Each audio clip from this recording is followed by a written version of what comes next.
Welcome to another episode of Everybody's Got Something. I'm your host, Seth Hoffman. Today we are honored to have as our special guest, SKYLINE Super Hero.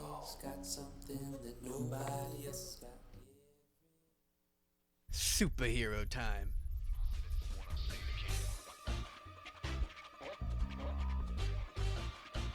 What's going on? What's going on?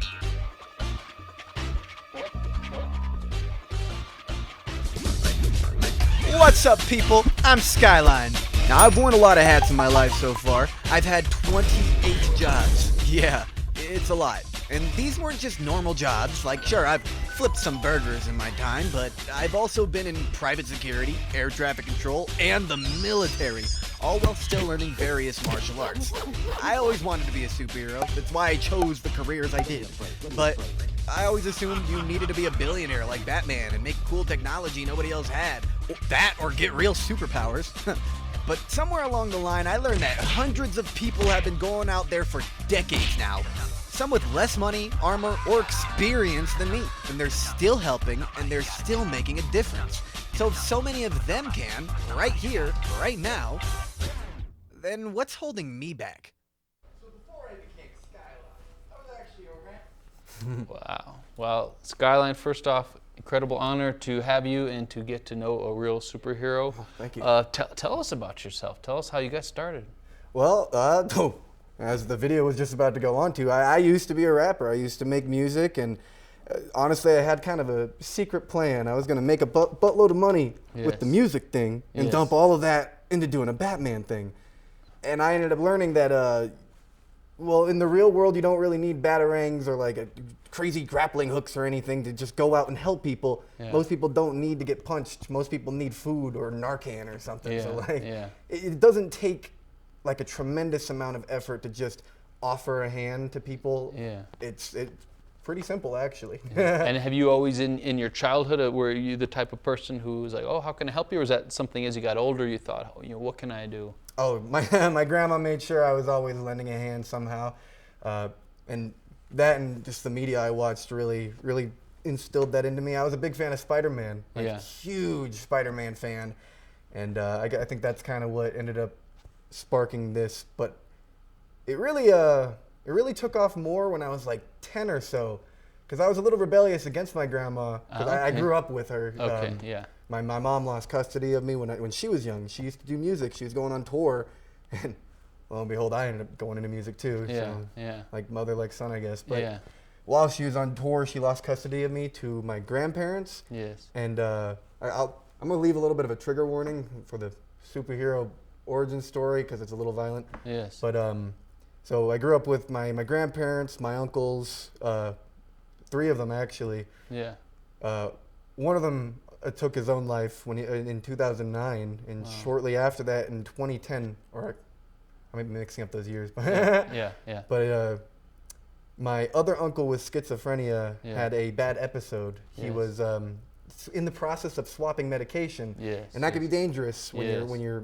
you're not used to a new Sure, medication. It sure. could trigger episodes really quick. Yeah. And it triggered a bad episode from him, Yeah. and he ended up killing my grandmother that night. Oh Tried to my kill my God. grandfather too.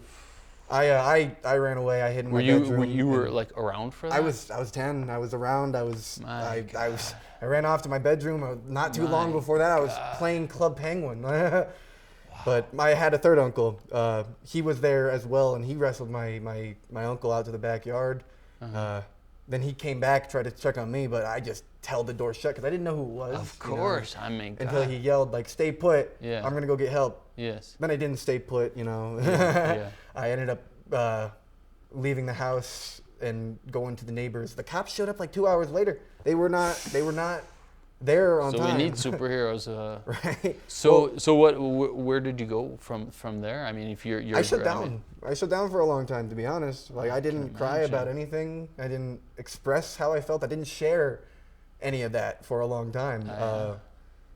Until I turned like, I think I was 22 the first time I smoked a little ganja, and Yeah. everything just came out. Complete honesty and whatnot. And I talked to childhood me again, and I was like, that was your Spider-Man moment, you know? Yeah.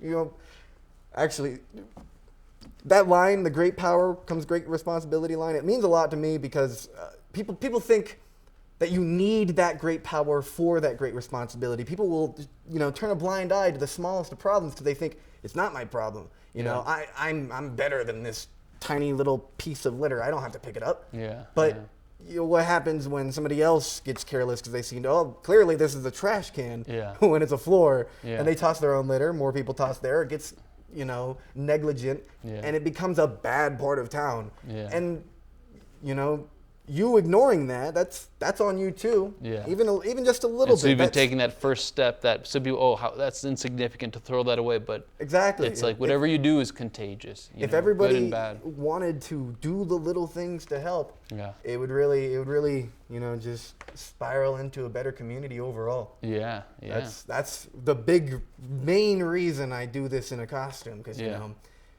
I used to do charity work and activism with the RCA, but you do it just as a regular person. People think it's cool. People respect it, obviously, but you do it in a costume. No. Now people want to hear what you got to say, and that's a good chance to inspire them to lend a hand as well. Yeah. So when did you go from first opening up and kind of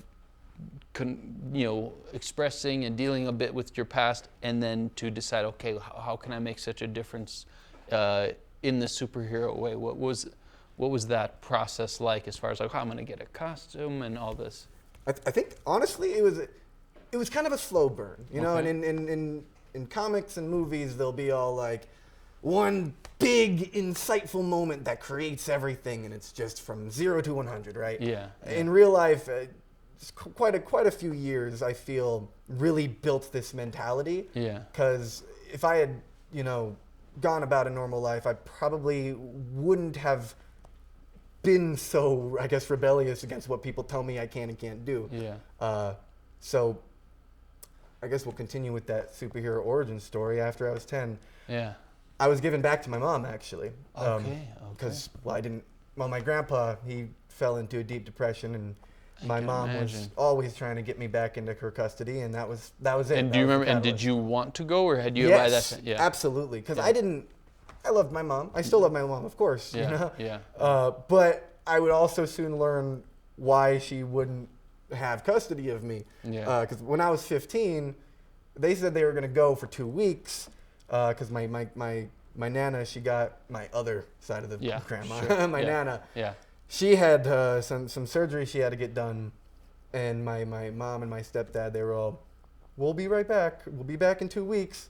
I'm 26 now, so they ended up getting busy with their own stuff, and they completely forgot about it because, I ended up taking care of myself. I was couch surfing for a while. I was, I was homeless too, which is what creates this sentiment that I have towards the unhoused. But needing a way out, I ended up living with friends. They offered me a place and they heard what happened, and I've been living with them pretty much ever since. That showed me the way out of this is compassion from others. And I was still, it was really hard to try to get my money back up from going homeless in high school to, just bunking with friends. So I ended up joining the military to try and, catch up and to get some stability and all. Yeah, and that's when I ended up learning that how do I put it? The authoritative figures that are meant to be like those who protect us oftentimes are questionable in their morals and ethics. Yes. Very much so. I was my eyes were open to being in the military, so to say. All of boot camp was a very brainwashy experience. I just didn't really I wasn't down for it. Yeah. It was very like sing these inspiring happy-go-lucky songs about how badly you want to die for your country, and it's like, okay, I mean, I understand. That's great. Then they throw in some stuff about like there's this one, I don't remember how it goes, but there's this one that starts with the stuff you'd expect, and then it starts talking about how like, we're gonna kill people in the Middle East, we're gonna kill the Nazis, okay, I'm cool with that one. But they just start listing a bunch of enemies to America, and like, it's just, the whole vibe is just very obviously trying to, they want to break you down to build you back up. But the building back up process, I got some I got concerns with that, and they could tell. I was usually in trouble. I did a good job in the military, but I was usually getting, you know. What, like for not following the exactly what they said, or just little things for the most part, you know. Yeah. And so how long were you in the military? I only ended up being in for about a year and a half. Okay. I was honorably separated, and that was partly from the military finding out about that history with my family. I had gone to CHAPS to talk about like some other family-related trauma that was happening at the time. Yeah. And we talked for a little bit, and he was like, "You need to go to mental health," and I was like, "Oh, all right, I guess I will." And they got concerned about all that. They ended up sending me to a mental hospital for a little bit because they wanted to see whether or not I might be schizoaffective or anything like that. I'm not. I get it. The costume it sounds a little crazy. But that was a no. I was not. I just spent a week in the hospital just to determine that's a no-go. Yeah. But there's a lot of people.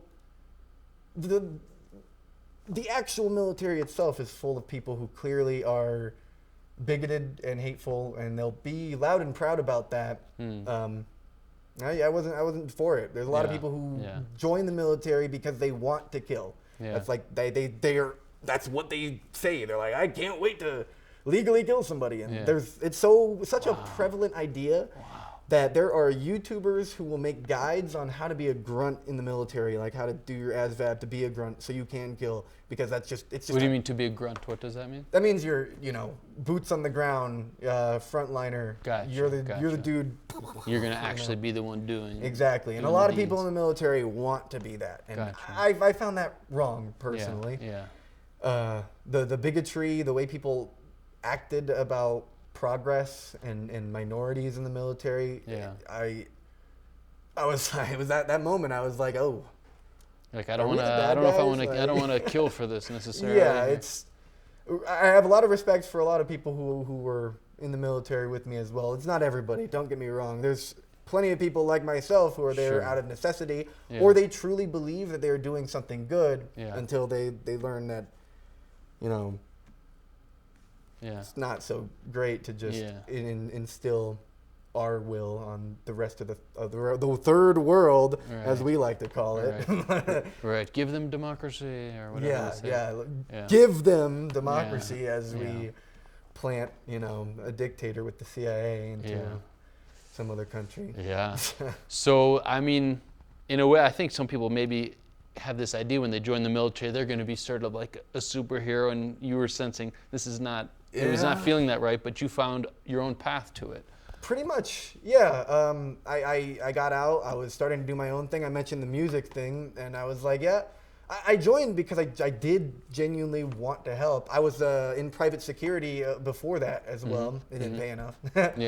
But, when I started seeing all these other people, this real-life superhero community, there's a lot of them, too. That really it started to inspire me. Yeah, so tell me about that. I was watching some of your videos, and you were talking about how you had done a little research and found, whoa, there's quite a history. What are some of the things you found out about and some of the superheroes you discovered? Well, the craziest part to me is that this all started in like the 60s.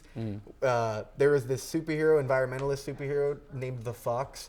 He was like, he would go and plug up drainage sewage pipes and whatnot to help from pollution into the river. Attend protests, stuff like that. Mostly trying to detract from counter environmentalists trying to just bulldoze a pretty forest so they could put a parking lot there. He was against that primarily, and in that time there was only a couple other superheroes here and there, and they weren't really organized. It was just one in one town, one in another, and it eventually grew.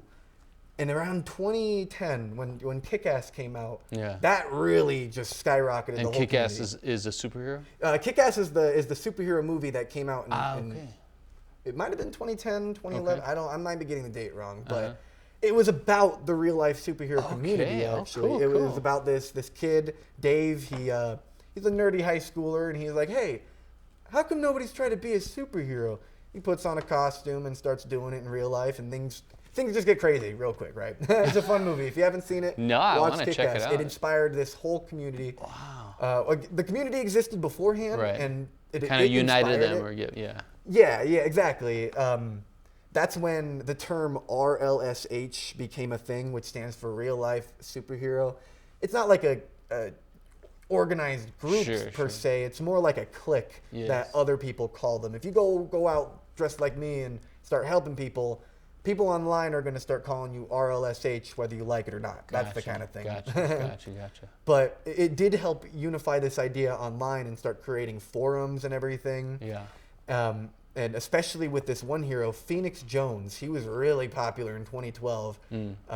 He was an actual amateur MMA fighter. Oh, wow. Yeah, he was a little controversial, though, because a lot of people liked him because he was the most action-packed superhero at the time. He got in a lot of fights. Yeah. But the problem is he's a trained MMA fighter accepting fights from random drunk people leaving the bar. It's in bulletproof armor. I wonder who's going to win, right? It's not very superhero-like. Breaking up fights. I mean, is unless one he's thing, like, but- just using some like jujitsu and putting him in some safe submission hold. Yeah, But unless he's doing some you could have ground fun. and pound You or could have something like that, fun, might not. Sure, Yeah. but he seemed to like He was pushing it, you're saying there. Yeah, perhaps. he would only really linger around bars and whatnot looking for other people to insert himself into an altercation that would rather use diffusal, Yes. He actually got sued by a bunch of people because he saw a lot of people horsing around and he thought they were in a big ass fight. They weren't fighting, they were just playing, according to them. Yeah. But he comes in and starts pepper spraying people and whatnot. Oh man, big mistake. He got in a lot of trouble. Had to reveal his secret identity in court and everything. Wow. It made national headlines. It was a wild time. But that really sparked the real life superhero community to just become what it is now. Yeah.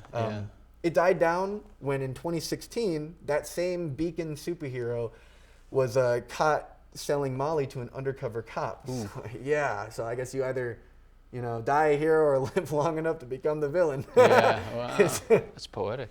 Oh, it's Batman. It's poetic Batman. Yeah, right? Wow, good reference. So tell us about how when you had the idea and then you tell us maybe a bit about how you got your costume together and some of your tools and what you take with you when you go out on duty. One second. Yes, please. I'm gonna take a drink real quick. Yes. For all superheroes, stay hydrated. I'm guessing that's one of the top things to remember, I would think, especially in these New Mexico heat days. And when you're wearing a jumpsuit and all this armor, that's why superheroes go out at nighttime. All right?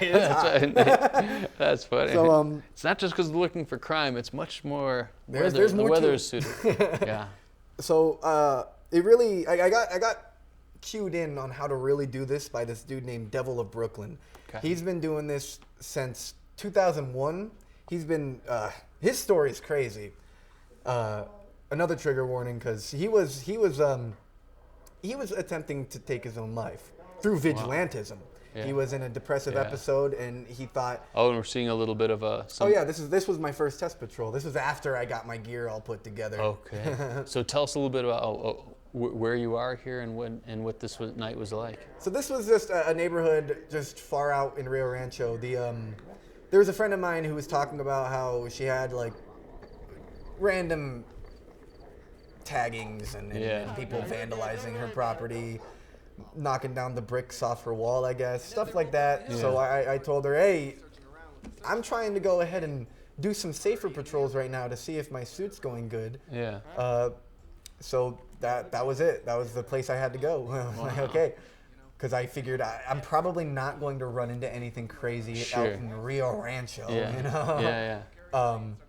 So, walk around that neighborhood. And do you remember what you were feeling like when you're like, all right, this is it? I mean, because it's safe, but at the same time, you never know, right? I'll be honest. I kind of just expected it to be quiet and boring. Yeah. I wasn't really. I'm not too nervous. I used to do private security. Yeah. And it was for contract patrols. So I'd be sent to random places all the time. Like Cinnamon Tree over on Central. There's this one place over by Kirkland that place sucks. Yeah. But, crazy things would end up happening.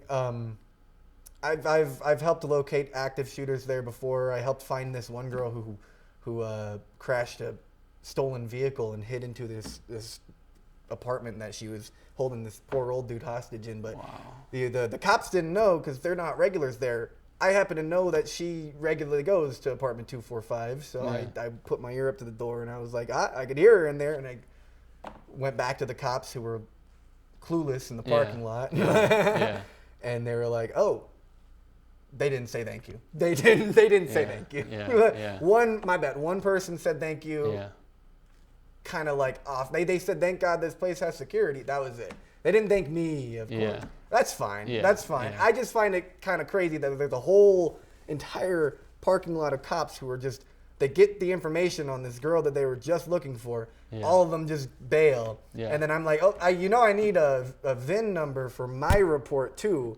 And they just leave me in the dark. I'm like, okay. I waited like 45 minutes. This one dude finally it's like an 8-digit number. Come on, man. It's on your it's on your computer in your car. Just beep beep beep, and then just tell me it. Just tell me it. Like, and do you come in contact with many cops when you're out and about? Just during this? No, not necessarily. They just give me a couple looks and go about their business. I go about mine. And is that really something you ever thought, oh, maybe I'd like to be a police officer, or from your military? Actually, was it similar? Or I did. This is before I ended up going into private security. I tried out to be a police officer.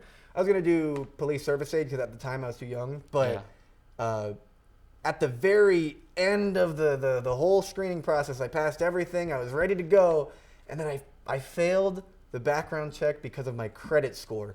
I didn't know you needed a good credit score to be a police officer. Who would have thought? Who would have thought? And who could have guessed the homeless kid wasn't going to have the credit score to do it? So I went into private security. Okay, well, all paths lead you to the right way. It does. It does. I think so. I'm grateful I didn't end up there.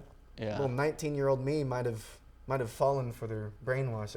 Maybe not. The military didn't get me. So. Well, it seems like this way you get to use your full moral compass to decide the next move. I don't have to listen to some jurisdiction telling me, hey, don't look into this prostitute getting killed because she's a prostitute. Blah, blah, blah, blah. As if they deserve it. Like, come on. I can choose to just keep looking into it. So that's a huge benefit. One of the main reasons I do it my way. And so tell us maybe what are some encounters or ways you've helped people, or just some of the in the line of duty things you've experienced? Well, I only started not too long ago. June 5th was my first patrol officially. Okay, so this is the first summer of it. In July, I was kind of completely I was negative 400 in my bank account. I had to pick up overtime. I only got like 2 patrols out that whole month. It was bad. But I'm swinging back into action. So far, nothing crazy has really happened. As I mentioned before, in the real world, most people don't really need like a whole lot of violent action. Is this and here we are. Yeah, this is the downtown patrol here. And I went up around all the way towards the train station. Unfortunately, I accidentally turned off my camera midway through, and it missed a lot of my roaming the train station area. I was looking for this dude named Benny because he needed a charger, and I ran back to my car to go grab it for him. But I never found him. But you could see from this video, like, it's not like you turn the corner and there's just danger happening. Obviously, I'm on Central here, but eventually I'm off on the other streets. In later patrols that aren't posted yet, I do go through alleys and all that stuff, and it's just it's unrealistic to think that you're just gonna run into a felony every corner you go on. It's just that we don't live in Gotham, we live in Albuquerque. Which, don't get me wrong, Albuquerque is the 21st most dangerous city in the world. But that should be telling on what the real world is actually like. It's just the media wants you to think it's significantly more dangerous than it is. But if you're not stuffing your nose where it doesn't belong, that's not going to be you. I mean, well, there's the cases of getting mugged, but when somebody's looking to mug somebody, they're looking for somebody vulnerable. They're not going to target the dude carrying a bunch of weapons Right. and wearing armor. Like Right. if I was somebody trying to mug somebody, You're like, that I'll would wait be for dumb. I'll wait for the next guy. Yeah, exactly. Yeah. Like, I have to, Yeah.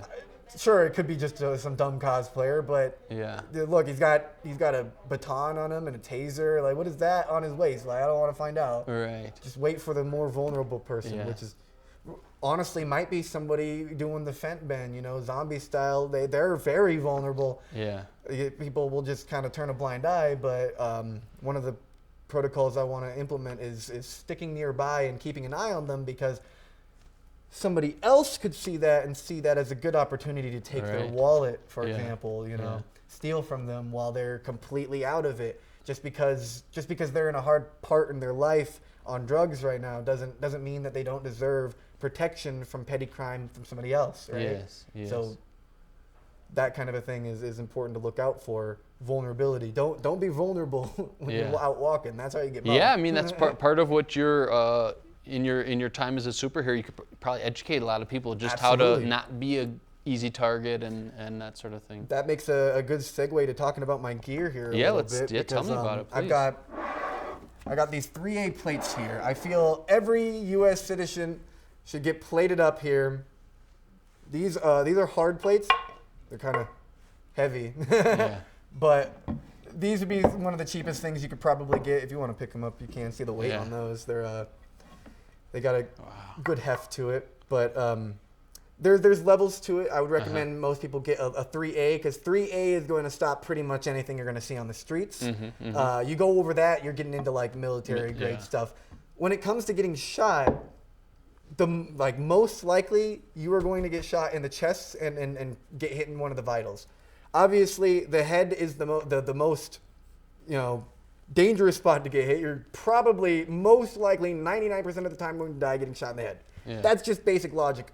Yeah. But most people don't end up hitting the head. Yeah. It's a hard target, especially if you're moving around, if you can Sure. take evasive maneuvers. What's significantly more likely is you're going to take a hit to one of your vitals. Yeah. And that's it. Yeah. It only takes one shot to the lung. It only takes one. So Yeah. protect your vitals first. 80% of fatalities are in the vitals. You could protect. It doesn't really take a whole lot. And so this is one front and one back? One front and one back. Right now, I'm in the process of I was upgrading the pocket I put in here, because the old one I just had like this Spider-Man fabric. It held nice. You could see where the old rivet was, kind of. Yeah. But I got way better, heftier material now that I was fixing. That's my project this weekend. Yeah, yeah. When I go home, I'm gonna be reattaching this to the suit. You It's could see, like Batman going to the Bat Cave. yeah, exactly. I need to work on that. I still Yeah. that's stage 2. Yeah. But what were you gonna say? Sorry, I interrupted. Oh no, you're good. You're good. Yeah, that was the main thing. Is people should gear up with this, and if a normal vest can be pretty expensive, they're like $100-$300 somewhere around there. But when it comes to a 3A vest, you could find them that are a lot lighter weight, Yeah. and that's because they'll be merging a soft plate with the soft armor itself on the Kevlar vest, and Yeah. that adds up to a 3A. Yeah. But if you want to save money and just get straight 3A, you don't care about the weight, you don't care about the uncomfortability, you just Yeah. want to be able to afford it right now. That's why you get a plate like this, and you just kind of jerry rig it into your own thing. And did you learn about the concept of this stuff in security or military, or just your own research? Oh finding out about yeah, this? security and military both talked about armor and the different levels and whatnot. Mm-hmm. But when it comes to the way I decided to get around my budget constraints, that was just me Yeah. trying to do something else. Yeah. And when it came This to the is rest of the doable. suit, Yeah. Yeah. Tell us about the this. honestly, a lot of these came from pawn shops and military surplus stores. Uh-huh. There's a lot of people coming to me trying to be a superhero. Like, they want to ask how do I get started. I Yeah. got a name. I drew out my character. I would recommend not drawing out anything first, because Okay. you don't know what gear you're gonna find Right, when you go right. to the military Sure, surplus sure. store or a pawn shop or a thrift store trying to find different pieces of armor that are relevant to what you're trying to do. Yeah. So find what you think you need first, then modify that to That to makes what a you lot of like. sense. I didn't have a name. I didn't have any of that until I got all the components first. then I painted it all, and I was like, yo, what colors are going to be the most approachable and trustworthy for people to see me on the street and think, oh, I could probably go up and talk to that guy. I went with blue and white. It's inspirational, like the sky. That's totally. That's what ended up inspiring. It's like the good name. vibes, just the colors. It was seems like the sky's the limit. That was like the idea. I like, and so that's how you came up with your name, or how did you come up with it? I actually didn't come up with my name. Okay. I've got a friend of mine. They're a writer. They're an author. A writer. Yeah. Well, they've writer, got a couple author, published books. I was about to reveal their real name. They haven't. I forgot their pen name. Oh no. Oh, you can just say the unnamed person. You don't have to say. We don't want to out someone. the unnamed author. Yes, right. yes. I asked them. They were because they're good with names. They're an author. I told them, hey, this is my outfit. I finished it. The inspiration was I want to be inspirational and be reminiscent of the sky. Can you think of some sky names? Yeah. They came back with Skyline like that, and I was like, that's it. Yeah. That's it, like a city skyline. Yeah. Oh, dude, to watch over the skyline. Yeah. Perfect. I took it and I ran with it. Nice. Big credits to unnamed author. All right. We'll certainly be happy to have you on again. You can talk about that author, or that author could even, if they want to come on. But much credit, brilliant name, by the way, to the unnamed author. Well, yeah. I'll get credit where credit is due next time. Yes, absolutely, because they got some good books. Yes, awesome. And so tell us what else we have here. So, I guess I'll start with what's around my hip. Sure. The main first thing I got here. This is it's a little knuckle duster taser, right? It fits right here. Boom. Wow. Boom. Boom. Nice. It's got spikes here, but I probably wouldn't want to use the spikes. It's also got a little alarm on it, just for catching attention. That alarm is actually important with something I just kind of keep in my pocket, actually. Whatever pocket it's in. Yeah. So, you may be wondering, what do you do if you see, say, somebody robbing a car? Car theft is popular here in Albuquerque. Obviously, I might not want to just go walk up like, hey, what do you think you're doing? Because, right? All right. There's other means of trying to deter that kind of a crime, and that's what this here is for. I'm working on upgrading this. I need to get a better Bluetooth speaker, but this is actually just a little flashlight. Let me turn it on the right setting. Boom, bam, bam. So this light, it's just got it's probably not going to go too bright since we got all these lights on. Yeah. But it just flashes a simple little blue and red light here to mimic police lights, right? Okay. So the idea is I hide somewhere nearby. I have a stealth version of this outfit that's not white, by the way, just for the nighttime. So I hide somewhere nearby where I can flash this on a nearby wall where they can't see it. That's right? Very clever. They think cops are nearby. They bail because you're a criminal. You don't want to get caught. The last thing you want is getting caught, because this theft you're doing could make you maybe $50. You might get lucky, but you could get life in prison. Yeah. Bail if you think cops are nearby. They would bail even if they just see normal people. Oftentimes they want to make sure nobody's seeing them when they do this. Yeah. But if they see little blue and red lights going off. And was this something you learned from another superhero? Devil of Brooklyn showed me that. Hopefully criminals don't watch this podcast and catch on. But although then they'll think, that's not really a police car. Well, then it might be, why would they try and even? Why would they even make the gamble? No, exactly. What's more likely, that it's actually a police officer kind of just nearby? It seems like a great way. It's a peacekeeping way to diffuse the situation. Yeah, without having to get risk. Violent about it. I want to add. I would like to actually get a brighter light. Yeah. There are brighter ones, but it still works. When it's the dead of night, it's fine. Yeah. But what I really need is a Bluetooth speaker.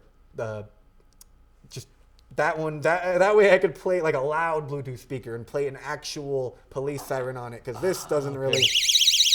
That's not a police siren, But still, it's enough to startle even someone. Just the light, I'm sure. that's enough to make them leave. Yeah. Again, even back when I did security, your presence most of the time is enough. Yeah. That they don't want to be seen. Yeah. If you're just kind of around in the area, that is Yeah. enough for them to think to just do it a different day. Yeah. You know? Yeah. But I can move on to another couple little things here. This is part of the first aid kit. It's a tourniquet. You know, if somebody had a really bad gash on their arm, Yeah. stop the bleeding with one of these. Mm-hmm. My notepad is in here with a pen. Simple stuff for that one, but you need it for taking notes, you know, Uh-huh. investigating something. Right now, the only thing I have written down is like requests some people have made Yeah. when it comes to handout items. Yeah. In this pocket, we've got a torch, fire, Yes. Yes. and we got some lock picks. Nice. In case someone's stuck out of their car or Of something. course, Yeah. in case somebody is locked out of their car. Yes. That's the only reason you might ever need lock picks. Yes. Yes. Yeah. Another,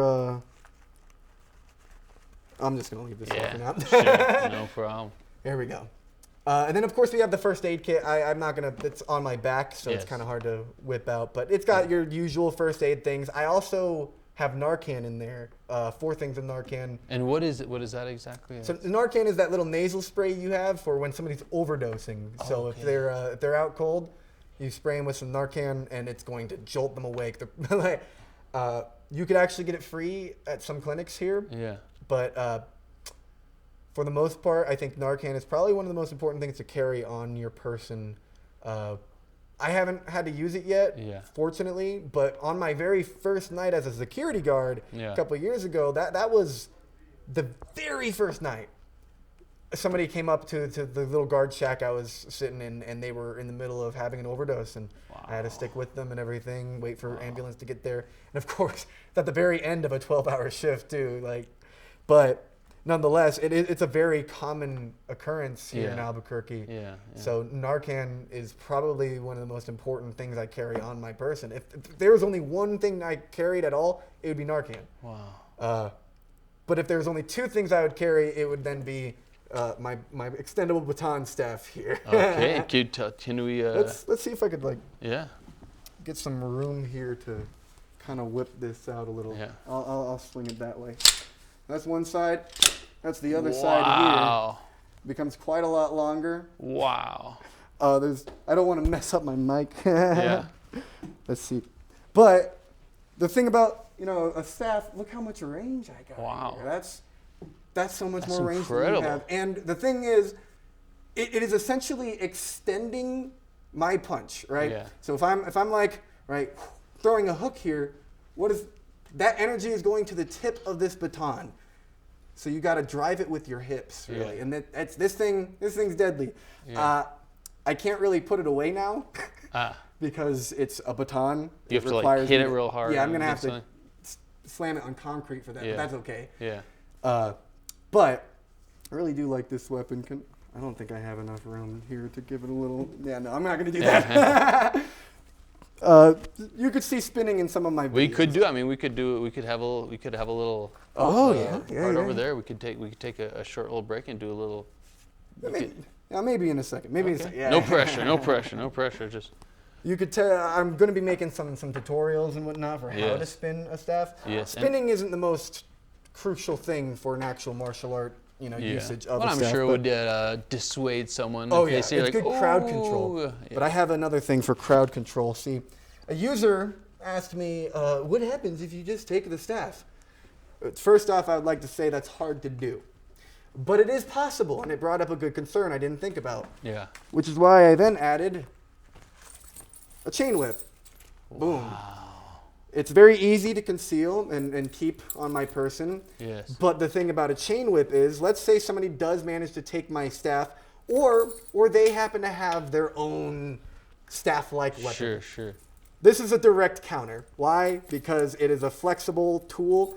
It is just going to wrap around your weapon and keep hitting you anyways.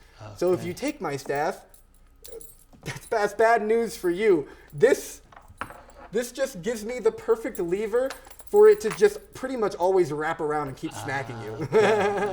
because it's going to wrap around the pole. Okay. And how did you learn about all this different equipment and how it works? Well, I guess I forgot to mention that in the origin story. When I moved out, I got really into martial arts, like really into martial arts. I was in Shaolin for almost a decade.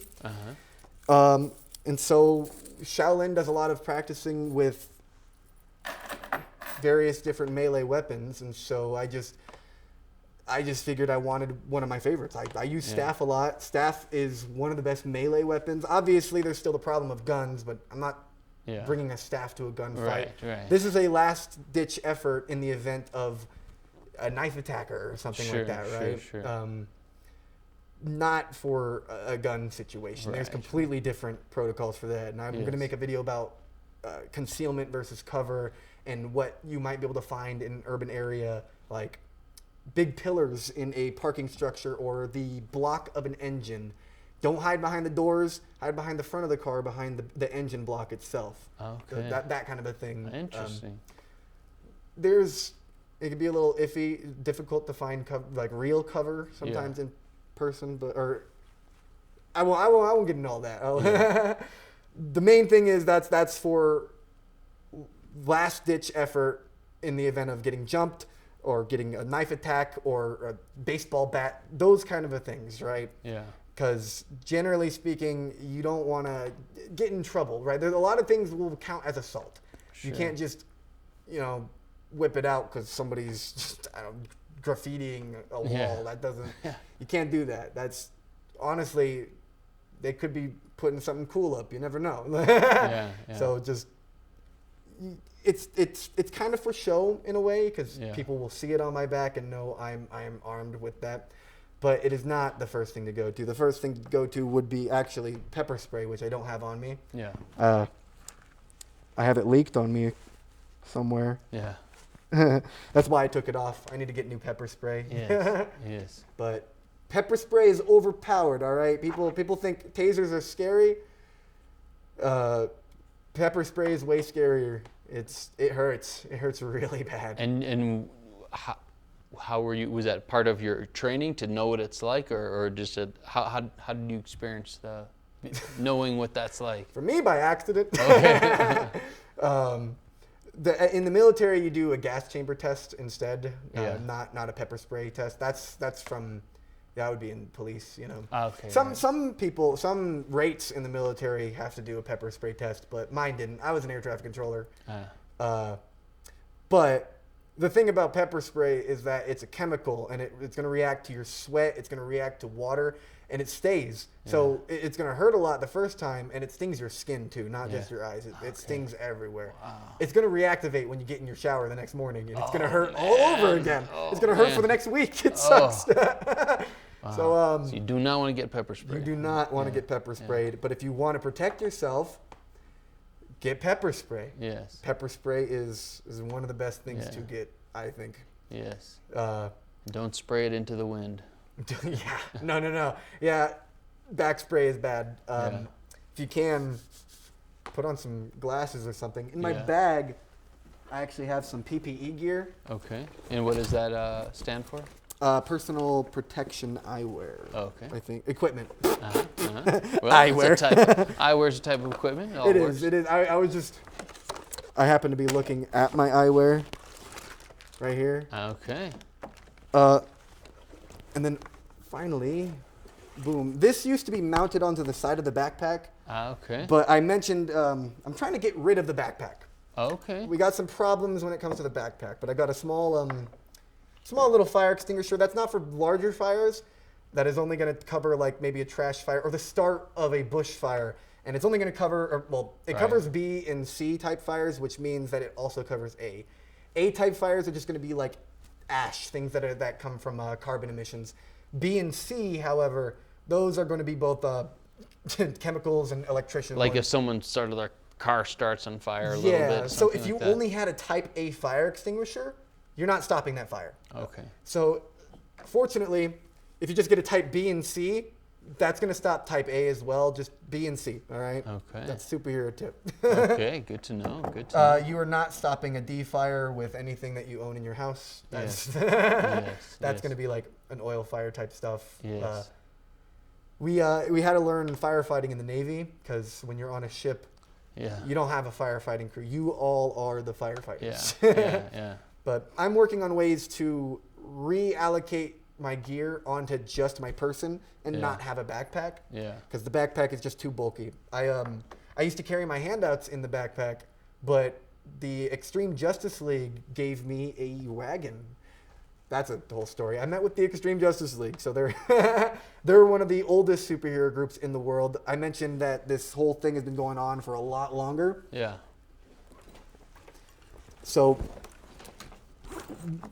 superhero groups really started to pick up as well after the Kick-Ass thing. But in like 2009, before it all started, that's when the Extreme Justice League was formed by this guy named Mr. Extreme. He kept it pretty simple with the name so people know superheroes. It's obvious, you know. Yeah. But they've been doing it ever since. Still to this day, the leadership has shifted from Mr. Extreme to Knight. All right. Wrong thing. And so do you have? Are you friends with other superheroes? Yeah, all of them now. I quickly got in contact with most of the superheroes there are. There's group chats galore for superheroes. Everybody's trying to start their own teams. I have particular plans when it comes to a team, so I'm refraining from that. Yes. But the Extreme Justice League, they were visiting Santa Fe, and they got in contact with me, and we did a patrol in person, and that was really cool. They gave me that tourniquet. They gave me a bunch of Narcan. They gave me the wagon that I now use for my patrols because it's useful. Yeah. And a whole lot of advice. That will be in the part 2 vlog coming soon. They're really cool. Knight himself is like the epitome of a superhero. He was a Marine for 10 years. Wow. And he's built like a tank. He's huge. Yeah. You could tell he was a Marine. Yeah. But he was the most compassionate person I've ever met. Wow. Super kind. Really Wow. nice dude. Wow. He's like Superman. Uh-huh. But he gave me this badge, an Extreme Justice League badge. It felt like getting a communicator from Robin in Teen Titans. There'll be episodes where he's meeting a hero across the world, and he's like, "You're an honorary Titan," and I got that badge from the Extreme Justice League, and I was like, "That's it. This is the Teen Titans moment." Incredible. It was really cool. But they went along their tour, and I went back to Albuquerque. And do you feel like this is where you would like to stay to do your superhero work, or would you like to be a traveling superhero? What sounds the best to you, or what feels the most right? I would like to travel for sure. I want to at some point do a countrywide tour and visit with as many superheroes as I can. Yeah. Do like a crossover episode with all of them. Sure. But I'm not from New Mexico actually. I'm here kind of temporarily. I'm from Long Beach, California. Oh, is that right? Yeah. So eventually I plan on moving back home. My whole Okay. family's really out there. I kind of that's where my parents went back to when they said they'll be right back. They moved me out here around the time I was in high school. So eventually I want to make my way back home. I've been going back and forth every here and there. I'll live there for a couple months, come back here for a couple months. I've been here for a couple years at this point right now. Yeah. Just 'cause I've been trying to buckle down, you know. Yeah. But at some point, I would like to move my main operations back over to LA. Okay. And occasionally tour around wherever I feel the need to, wherever I feel that's where superheroes can be utilized the best. Yeah. That's going to take some working towards, though. As of right now, I'm still, I just work a normal job. Right. I mean, I imagine the superhero doesn't pay the best. You have to think other the details. But one day would you like, if money were not an issue, just to devote all your energy to this? I'm trying to go full-time hero. I feel as though we live in a unique age where YouTube and content creation offers a unique opportunity for anything to be monetizable. Yeah. Anything at all. Yeah. I won't get into too many details about Yeah. my big plans because that'll be a few years down the line, and I don't want to spoil the surprise. Yeah. Okay. But I definitely see this opportunity that has never existed because the way I think about it, right? This is a line in Kick-Ass is that bad guys are villains exist, right? Yeah. There are real life villains, but in the real world, there's not superheroes to the same extent. Yeah. There's some of us, but we can't do the kind of things superheroes really can. Yeah. But super villains, wow, they can get really close. Like Yeah. really close. We got Elon Musk making an AI robot army. That's some Lex Luthor stuff right Yeah. there. Yeah. So it's it pays to be bad. Yeah. You could get a lot of money doing bad stuff, so people are incentivized to become a villain. Yeah. It's popular, I want to make it cool and popular to be a hero instead. And I think content creation is a new, unique method to make doing good a profitable thing. It's a new incentive it's never existed before. Yeah. Think of, I know he's a little controversial, but Mr. Beast, for example, Yeah. he does a lot of really good stuff, Yeah. utilizing the money he gets from YouTube, and it's profitable to give that money away for him. Yeah. He gives away millions because the video is going to make millions more. Right. Right. So that really, it opens this door to where if content creation and Yeah. more publicity were taken towards this real life superhero community, Yeah. all of us could do so much more. Go full-time superhero, be there whenever we need to be there, and do however much we can with a larger set of resources, which is exactly why I've, right now in my current stage, I prioritize videos just a little bit more. I would love to patrol more often, but Yeah. between work and sometimes school, and then having to edit videos and then go out and be a superhero, your schedule starts getting pretty packed pretty Yes. quickly. One of my priorities are going to have to drop eventually. Yes. And it's not going to be classes because outside of normal college, I also take, OSINT courses online and anything I can online to keep up, Yeah. So courses can't go. My superhero business can't go. Yeah. Now the editing videos can't go because that's the thing that'll All probably right, that's get me gonna be out the of going to ticket of job. right. And speaking of which, your videos are pretty incredible. How did you learn to do this? Oh, let's see what we got here. Oh, that's the intro segment there. Right. So when you making these videos, I mean, this is it's. I've attempted to make simple videos, and it's complicated. And some of the stuff you're doing, the effects, it's quite a skill in itself. So can you tell us a little how you have kind of culminated the skills to do that? ADHD probably, Yeah. I want to say. Yeah. I've struggled for a while really trying to decide what I want my career to be. Yeah. Because career was always just a means to an end to get out of a day job so I can do what I want with my time. Yeah. So I would flip-flop between ideas. At one point, Yeah. I wanted to be an author. At another point, Yeah. I wanted to be a comic book writer. At another point, I wanted to be a filmmaker. Yeah. A video game designer. I make good 3D models. That's how I modeled my helmet here. Well, not this part. This Yeah. part. Yeah, that's this part's sweet. a real I love helmet. that. I love that. This part is I just printed this. Wow. Very But cool. I ended up. It was because I was flip-flopping through so many different careers and whatnot, having to pick up a new skill every time I went to a different job. Just the wildest, most random jobs. Yeah. I've worked at Disneyland, Knott's Berry Farm, trampoline park, doggy daycare. That was a fun one. Wow. just a lot of completely wild things. And the thing about the human brain is that it works tangential with how you develop a skill. Yeah. So let's say you've got skill number 1 right here, and it's going up. This is just like martial arts, boom. And then you reach a certain point where you're really, really good at martial arts because it's the only thing you do. Your body knows it, right? But there are other neural pathways that your brain hasn't taken yet. Yeah. So now let's say you go ahead and do something kind of tangentially related, and you go into dancing. All right, and now you start getting really, really good at this. What happens? They start meeting, and then they start both getting better together. Wow. because your brain's neural pathways are going to use the previous association with martial arts to create a new one for dancing, making both of them better. So in other words, if you want to get better at learning new skills, learn completely different new skills. It's going to help all of them collectively. And it sounds weird because people kind of frown on being a generalist, you know. Well, jack of all trades. Right, master of none. Yeah. But they say better to be a jack of all than I don't forget what it is. but to have all those skills, it's and from what you're saying, seeing how they do enhance each other. They culminate with each other, absolutely. Yeah. And I feel as though when it comes to this particular thing, going out and just kind of helping people, having random skills is one of the best things you can have, is because you never know what you're going to run into. And when you think of all the different jobs you've mentioned, all of these have kind of been training you for what you're doing. Exactly. And the creative ones have been helping with the videos, and then the regular day jobs have been helping me be able to help in normal ways, like doggy daycare. I just mentioned that one.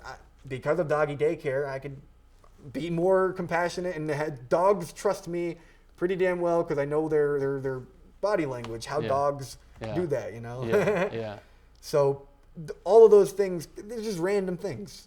But they add up together. So I think generalists make good superheroes. So if you're struggling to find your path or anything like that, and you just keep jumping between things, you don't exactly know what you want to do, but you got a lot of skills, maybe be a superhero. That's incredible. That's incredible. And so what's next on? So I know you said you're working on some new things with your equipment and outfit and everything. Upgrading for sure. Upgrading. I was at a Charlie Kirk protest just last night, and I was meeting with some good other organizations in town. One of my next goals is to get in contact with charitable groups, mutual aid groups and whatnot, and get help from them to help me do their thing as well. So say there's like donation charities, right? Sure. They have a lot of resources, but oftentimes unhoused people might not be able to find their way or make their way over to the place they need to get those resources. So that's where I would come in. I grab however many donations I can. I go leave and I take it to them. They don't have to come to the facility. I will take it to them. I'm just next Sunday I'm going to talk to them more. There's another protest they invited me to. That's still in the works. Videos, I got to get that out like mad. That's again priority number one, because as soon as I could quit my job, I could snowball this into so much more. That's the main goal. But right now my life moves as fast as my weekend. Incredible. One question I'm curious, because you must meet so many people, but there's kind of like a limit as far as how close you can get, maybe, because you want to protect your identity, and I don't know, maybe. Is that something, you meet someone, you're like, oh, I would like to be this friends, but you kind of maybe have to keep a healthy boundary? No, see, again, that's someone's like, hey, SKYLINE, what's your phone number, let's hang out for a beer or something like that. It depends on the person. Complete strangers, I'm gonna be a little hesitant toward. Keep some safe distance. But for the most part, when it comes to the law, they're gonna find you no problem, no matter like that. You can't really hide from them. Sorry. But when it comes to the public, it's a completely different story. I like to think of it this way. Do you know Daft Punk or Deadmau5, for example? I've heard of Daft Punk. Yeah. You can think of the mask they wear, right? Yeah. Can you think of their name and face? No. Most people can't. Same for Deadmau5. They're public. That's like Buckethead, the guitar player was like a Kentucky Fried Chicken. Yeah. Yeah, it's like, I don't know who that guy is, but like everyone knows Buckethead, or not everyone, but a lot of people do, but not who he really is. It's kind of like that. The thing is, like, about them, they actually have their identities revealed. You could find them out, right? Yeah, sure. But the public doesn't have any idea. Even people who know who they are, or even just casual fans, because they're not thinking about that. They're thinking about having to go to work, having to go to school, stuff like that. They're not, unless they're a super fan, they're not thinking about who is this person under the mask. They're going about their own day. Maybe super fans will dig into my hidden identity, and I could just lie. Yeah, All right. It will only ever be a question. You will never know for sure until I want you to. Yeah. Well, SKYLINE, it's incredible to get to have a chance to talk to you, and I hope we'll get more opportunities to talk and hear about what you're doing.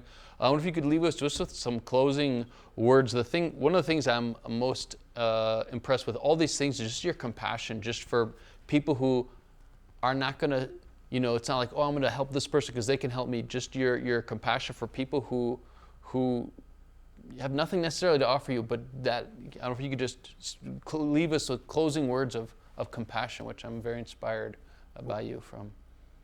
Well, I think it all comes down to social accountability.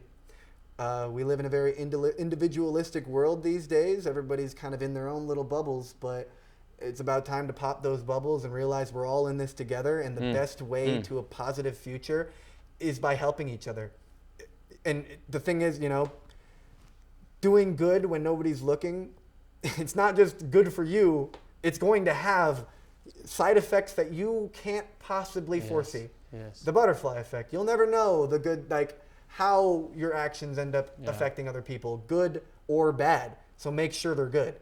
Beautiful. Well, SKYLINE, thank you so much. You're an inspiration. I'm glad to know you're out there, and bless everything you're doing, and be safe. And thank you for what you do for the community and your path. I'm humbled by it, and bless all you do. And thank you so much for taking the time to be with us, and hope to get to talk to you again. Thank you for having me. I hope I get to be on again too. All right. All the best.